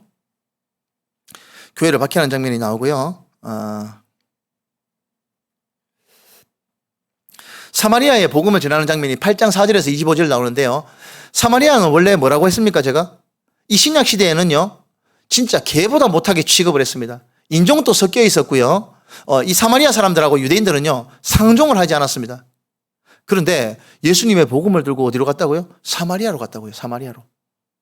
그래서 사마리아로 가서 여러분들 성경책 읽어보시면 아시겠지만 마술사 시몬이라고 하는 희한 얄궂은 사람이 한 명 나와요. 이 사람이 제자들이 가가지고 안수를 하니까 성령님이 그 사람 속에 들어가거든요. 믿는다고 나도 세례를 받고 싶다라고 하는 사람에게 가서 제자들이 안수를 하니까 그 사람에게 성령이 들어가니까 자기도 이걸 보고 나도 저거 하고 싶다면서 돈을 주면서 나도 그것 좀 하게 해달라고 얘기합니다. 그러니까 베드로가 뭐랍니까? 뭐라고? 돈으로 이걸 사겠다고? 죽으려고 환장을 했구나 네가 하면서 하는 장면이 바로 이 8장에 나오는 장면이에요. 그러니까 그 꾸지람을 듣고 난 다음에 이 마술사 시몬이 이 일이 제게 임하지 않게 해주십시오라고 뉘우치는 부분이 나옵니다. 그 뒤에 마술사 시몬이 어떻게 되는지는 몰라요. 예, 이런 일이 있었고요. 그 뒤에 보시면은 빌립과 에디오피아 내시 간닥에 대한 내용인데 이건 본문 한번 읽어보도록 하겠습니다. 본문을 읽기 전에 먼저 말씀부터 드릴게요. 자, 지금 빌립 집사가 어디에서 설교 말씀을 전하고 있습니까? 사마리아에서 전하고 있다고 말씀드렸죠? 여러분들 성경 말씀 한번 읽어보셨으니까 대충 감은 오시죠? 사마리아에서 복음을 전하고 있는 중입니다, 지금. 그런데 갑자기 성령님께서 빌립 네 짐 좀 사라. 네 급하게 갈 데가 있다. 예? 어디를요? 가보면 안다 하면서 급하게 빌립에게 그 예루살렘에서 그 가자라고 하는 그 지역으로 이동하는 중간 길로 인도를 하십니다. 왜 그랬냐면 거기에 가면 에티오피아의 국고를 맡은 간닥의 여왕의 국고를 맡은 내시가 지나갈 것이다. 그 사람한테 빨리 가봐라고 얘기합니다. 뭐 하러 갔을까요? 복음을 전하러 간 거예요. 복음을 전하러. 그래서 빌립이 열심히 달려가가지고 보니까 이 내시의 행렬들이 보이거든요. 한번 보겠습니다. 8장 30절입니다.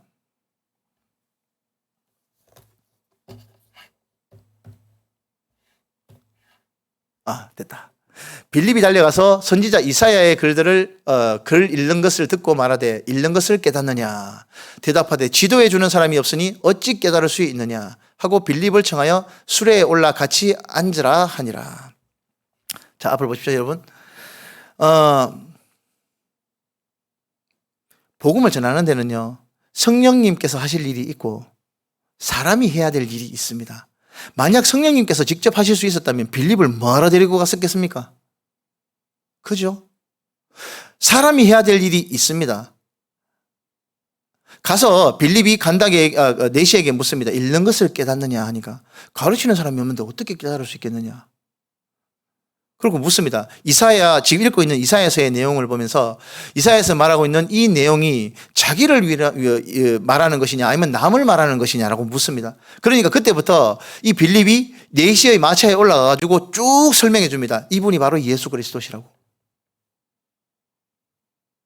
그러니까 이 말을 들었던 내시가 내가 이것을 깨달았는데 어찌 세례받는 것을 주저할 수 있겠냐 하면서 지나가다가 강이 있으니까 거기 내려가가지고 세례를 받고 세례를 받는 장면까지가 나오는 것이 바로 이 8장 26절부터 나오는 내용입니다.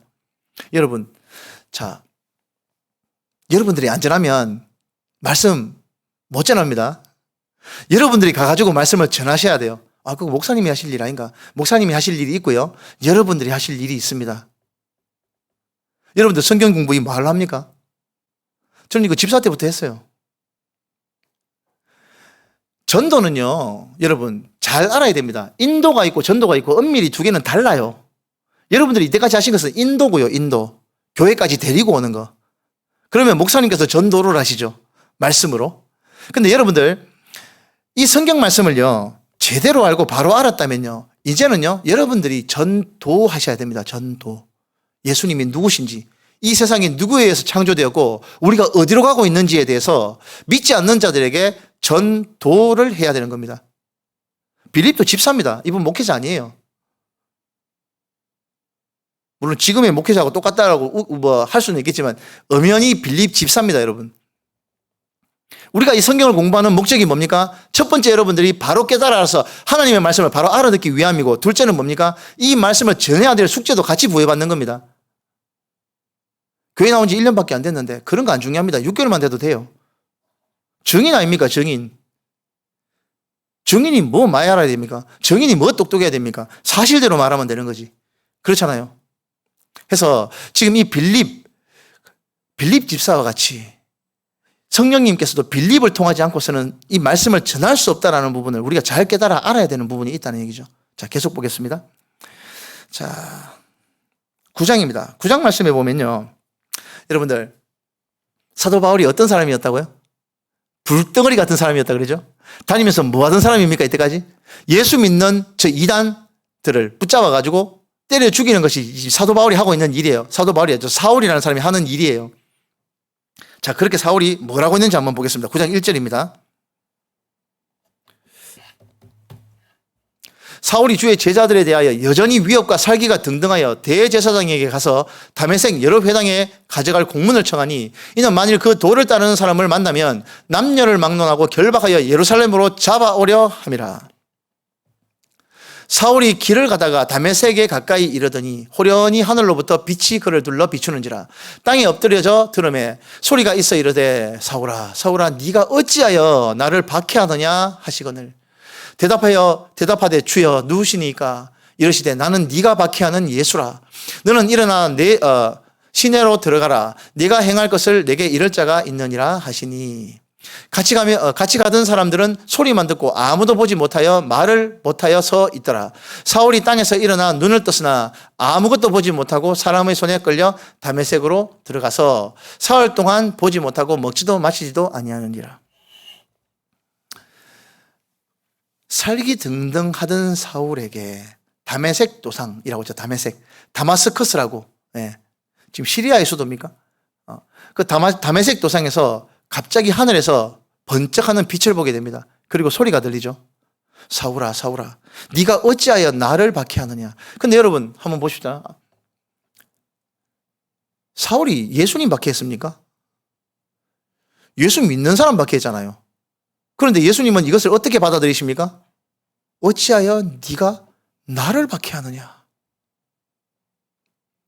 예수님께서는요, 예수 믿는 예수님의 자녀들, 예수님 새끼들, 하나님 새끼들을 박해하는 것을 자기를 박해하는 것으로 받아들이신다는 얘기입니다. 하나님께서는요, 나중에도 이러실 거예요. 나중에 우리가 죽어 천국에 가가지고 재판장 앞에 섰을 때 마귀가 우리를 참소할 겁니다. 그죠? 저게 얼마나 더러운 놈인지 아십니까? 하면서 저를 막 박해할 거, 이쪽에 막 화면 띄우고 막 할 거 아닙니까? 그때 예수님께서 얘기하시겠죠. 마귀야, 네가 어찌 나를 박해하느냐라고 얘기하겠죠. 네가 지금 내보고 뭐라 했냐고. 그렇게 얘기하실 것 같아요. 그래서 이런 걸 보면서도 한참 생각에 잠겼습니다. 저는 이게 성경 진도가 빨리 안 읽혀져요. 어찌하여 네가 나를 박해하느냐. 주여 뉘시오니까 나는 네가 박해하는 예수라고. 이 뒤에 22장에 보면 한 개 더 나와요. 주여 내가 무엇을 하리이까 라고 한 개 더 물어봤답니다. 지금은 그게 안 나오는데 뒤에 사도 바울이 자기에 대해서 소개할 때 한 개 더 물어봤답니다. 22장에 보면 나와요. 주여 내가 무엇을 하리이까. 이게요, 예수님을 만난 사람들에게 나와야 될 당연한 반응입니다. 주여 뉘시오니까. 이 질문은 복음서에서도 나왔죠. 너는 나를 누구라 하느냐. 이거에 대한 대답과 마찬가지예요. 주여 뉘시오니까. 이게요, 자기 개인의 대답으로 가지고 있어야 됩니다. 내가 누구냐? 예수님을 나는 누구라 하느냐? 이거에 대한 진지한 대답이 우리 속에는 있어야 합니다. 또한 거기에 목숨을 바칠 수 있어야 됩니다. 내 목숨보다 우선될 수 있어야 된다는 얘기죠. 자, 내가 무엇을 하리이까? 내가 무엇을 하리이까? 라고 물었답니다. 이것이 예수님을 제대로 만난 사람들에게 나타나는 자연스러운 반응이랍니다. 자, 그렇게 하고 난 다음에 소리만 들리지 보지는 못했어요. 사도 바울 말고는. 눈에 비늘 같은 게 생겨가지고 눈을 떠도 앞이 하나도 안 보이네? 어떡하겠습니까? 다른 사람에게 끌려가지고 다메섹 시내로 들어가가지고 3일 동안 먹지도 마시지 못하고 이게 무슨 일인가? 기가 막혀 앉아 있었겠죠. 그러니까 하나님께서, 성령님께서 아나니아라고 하는 사람에게 가가지고 아나니아야, 네가 어디로 가면은 누구를 만날 기다. 근데 그 사람에게 가가지고 네가 받아들이고 그 사람을 보살펴줘라 얘기하니까 주님, 저 그 사람 알아요. 그 사람 우리 예수 믿는 사람들 잡아 죽이던 그 사람 아닙니까? 이 사람 때문에 우리 형제들이 얼마나 많은 박해를 받았는지 제가 압니다 얘기하니까 그래 맞다 나도 안다. 근데 앞으로 저 사울이 나를 위해서 얼마나 많은 박해를 받을지 니는 모를걸. 가봐라. 가서 그 사람 돌봐줘라. 그리고 그가 내 복음을 이방에 전할 사도로 일으킬 수 있도록 네가 도와줘라라고 하는 내용이 바로 9장 후반부에 나오는 내용입니다, 여러분. 그렇게 해서 사도 바울이 하나님으로부터 예수님께로 회심을 하고 돌아오는 장면이 엄청난 일이죠. 그게 바로 9장 19절까지의 1절에서 19절까지의 내용이었습니다. 그러니까 이 사도 바울은요, 그렇게 해가지고 다시 음식을 먹고 눈이 빈혈이 벗겨지면서 다시 눈에 보이게 됐습니다. 보이자마자 사도 바울은 뭘 했을까요? 이제는요, 이 양반은 가만히 있지를 못하는 사람이에요. 며칠 전까지만 해도 예수 믿는 사람 잡아주기로 돌아다니던 사람이 이제는 예수님 만나고 이 일을 겪고 난 다음에 예수는 그리스도라고 전도하는 일에 가만히 안 있어요, 또. 참 사람 성품은 그죠? 어디에 내놔도 바뀌지 않는 것 같아요. 가가지고 전도를 막 합니다. 자, 19장 1절부터. 사울이 다메섹에 있을 때, 이게 제가 띄어놨나 한번 볼게요. 있네요. 19장 19절부터 22절까지 한번 보겠습니다. 60. 자, 사울이 다메섹에 있는 제자들과 함께 며칠 있을 때 즉시로 각 회당에서 예수가 하나님의 아들이심을 전파하니 듣는 사람이 다 놀라 말하되 이 사람이 예루살렘에서 이 이름을 부르는 사람을 멸하려던 자가 아니냐, 여기 온 것도 그들을 결박하여 대제사장들에게 끌어가고자 함이 아니냐 하더라. 사울은 힘을 더 얻어 예수를 그리스도라 증언하여 다메섹에 사는 유대인들을 당혹하게 하니라. 안 그렇겠습니까? 그죠? 며칠 전까지만 해도 예수 믿는 사람 잡아주기로 돌아다니던 사람이 갑자기 며칠 만에 돌변해가지고 예수는 그리스도시래요. 여러분들 쉽게 받아들일 수 있겠습니까? 쉽지 않은 일입니다. 그죠?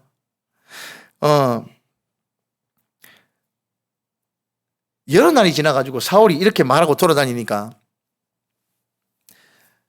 유대인들이 사도 바울을 갖다 잡아 죽이려고 그래요. 계속 보겠습니다. 9장 23절 말씀 한번 볼게요.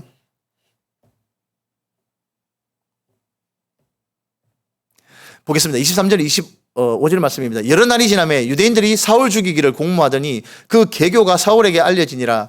그들이 그를 죽이려고 밤낮으로 성문까지 지키거늘 그의 제자들이 밤에 사울을 광주리에 담아 성벽에서 달아내리니라. 이래가지고 도망갑니다. 도망가가지고 숨습니다. 겨우. 자, 그리고 화면이 좀 바뀌어요. 사도 바울 얘기는 여기까지 하고 화면이 바뀌면서 베드로 얘기가 나옵니다. 베드로가 중풍병자를 고치는 부분 9장 32절에, 그리고 베드로가 도르가라는 여자가 죽었는데 이 도르가라는 여자, 죽은 여자를 살리는 내용이 9장 36절에서 43장까지 나옵니다. 자, 예수님의 제자들이 복음을 전하면서 행한 모든 권능이 지금 쭉 이어지는 내용이 9장 43절까지, 9장 내용까지 쭉 이어지는 부분이죠. 자, 그리고 중요한 전환점이 또 하나 나오죠. 바로 10장 1절에 나오는 내용입니다. 10장 1절에 보시면 사도 바울 얘기는 방금 그까지 접어놓고 다음에 또 이 얘기를 하겠습니다. 10장에 보면요, 고넬료라고 하는 백부장이 나옵니다. 이방인이었죠. 자, 앞으로 한번 보십시오. 이 당시에는 이방인들에게 하나님의 말씀과 복음을 전하거나 접촉하는 것이 금지되어 있었어요. 그런데 성령님께서 고넬료에게 찾아가가지고, 고넬료야, 네가 어디로 가면 베드로라는 시몬이 있을 것이다. 가가지고 청해라. 그러면 너희 집에 와가지고 너희 집에 이제 한번 초청을 받아가지고 말씀을 전해줄 것이다라고 얘기를 합니다. 그런데 고넬료가 얘기를 하죠. 아니, 그는 유대인인데 우리 이방인 집에 들어옵니까? 하니까 그래, 내가 손 써놨으니까 가봐라라고 하는 내용이 바로 10장 1절부터 나오는 부분이고요. 그 뒤에 보면 베드로가 고넬료 집에서 설교를 하는 내용이 나옵니다. 자, 그 유명한 내용이죠. 베드로가 저녁에 올라가가지고 옥상이죠. 지금 우리 집하고는 우리 한국하고는 가옥의 형태가 조금 달라요. 옥상에 올라가지고 기도를 하는데 갑자기 베드로에게 환상이 보입니다. 하늘에서 엄청나게 큰 보따리가 내려오는데 그 보따리에 온갖 잡다한 동물들이 우글우글 하는 거예요. 하나님께서 말씀하십니다. 베드로야, 잡아먹으라 하니까 거기 보면 돼지도 있었고요, 낙타도 있었고요, 오만 동물이 다 있었거든요. 베드로야, 잡아먹으라 하니까 하나님, 이 부정한 음식들을 제가 먹은 일이 없습니다. 한번 봐주십시오 하니까 보따리가 하늘로 쑥 다시 올라갔어요. 그리고 한참 기도하는데 다시 보따리가 내려와요. 베드로야, 잡아먹으라 하니까 하나님, 이거 진짜 이 부정한 것을 제가 먹을 수가 없습니다 하니까 하나님이 정하게 하신 것을 네가 어찌 부정하다 하느냐라고 얘기합니다. 그러고 난 다음에 베드로가 가만히 생각해 봤습니다. 이게 무슨 일인가 하는데 갑자기 사람이 한 명이 들어와가지고 고넬료라고 하는 이탈리아 로마 사람이 당신을 청합니다라고 하니까 그제서야 베드로가 무릎을 탁 치면서 이것 때문이구나. 하나님께서 이방인에게 가라고 하는 것이구나. 이방인은 진짜 저주받은 짐승 취급당했거든요, 이방인들은.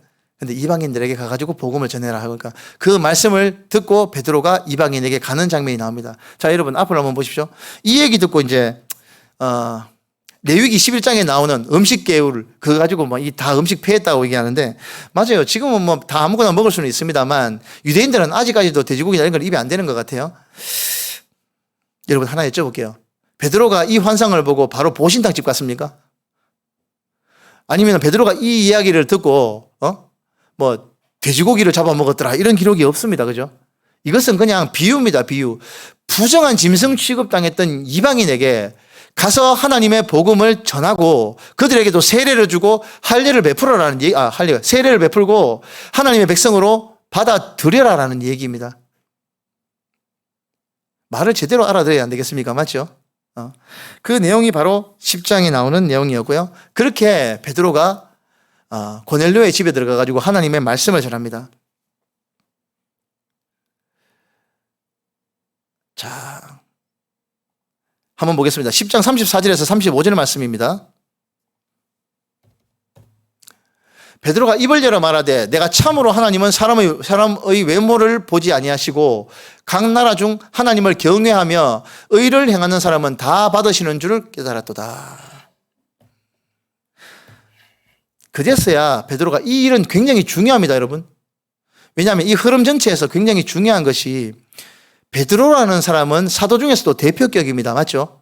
이 베드로라는 사도의 대표격 수제자에게 이런 환상을 보이면서 이방인들에게 가가지고 복음을 전하라는 지시를 합니다. 그리고 고넬료에게 가가지고 세례를 주고 복음을 전하는 장면이 나옵니다. 이 일이 있은 다음에 베드로가 예루살렘 교회에 나와가지고 이 일에 대해서 증언을 합니다. 하늘에서 이런 이상을 받고 그러니까 바로 로마 사람인 고넬료에게 가가지고 이런 일이 있었는데 말씀을 전하고 세례를 주니까 성령님께서도 그들에게도 내려오더라 라는 증언을 합니다. 그 당시까지만 해도 예루살렘 교회는요, 이방인들은 저주받은 짐승 취급당했기 때문에 복음을 전하는 대상이 아니었단 말입니다.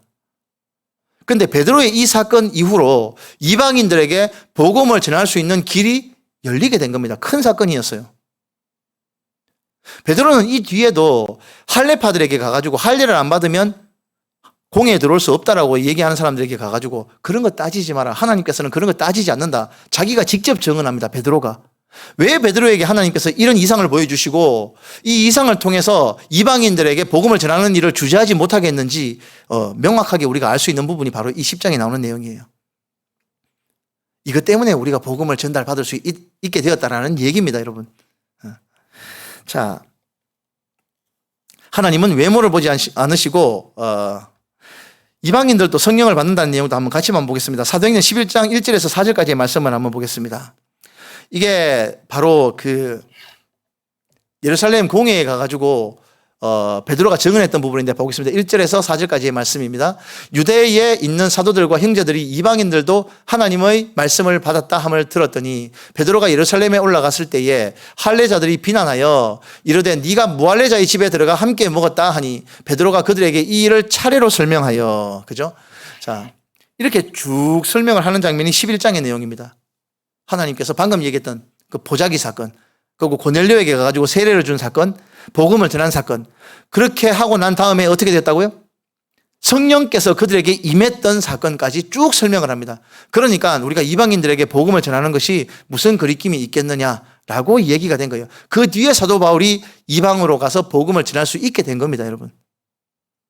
그 이전까지만 해도 이까지 복음을 전해야 될 대상의 영역이 확장이 되지 않고 있었던 시대였는데 일대 전환이 일어난 거죠. 자, 11장 19절 말씀에 보면 안디옥 교회가 나옵니다. 개척교회인데요. 여러분들 사도 바울이 1차, 2차, 3차 전도 여행을 떠났던 그 전도 기지가 어디였냐면 전부 다 안디옥 교회입니다, 여러분. 지금도 보면 밖에 나가보면 안디옥 교회라는 교회 편말 많이 보이시죠? 그게 무슨 말이냐면 우린 전도하는 교회다라는 뜻입니다. 사도 바울의 1차, 2차, 3차 전도 여행의 전초 기지가 전부 이 안디옥 교회입니다. 수리아 안디옥입니다. 수리아 안디옥. 안디옥은 비시디아에도 안디옥이라는 도시가 있거든요. 근데 이 수리아 안디옥이 바로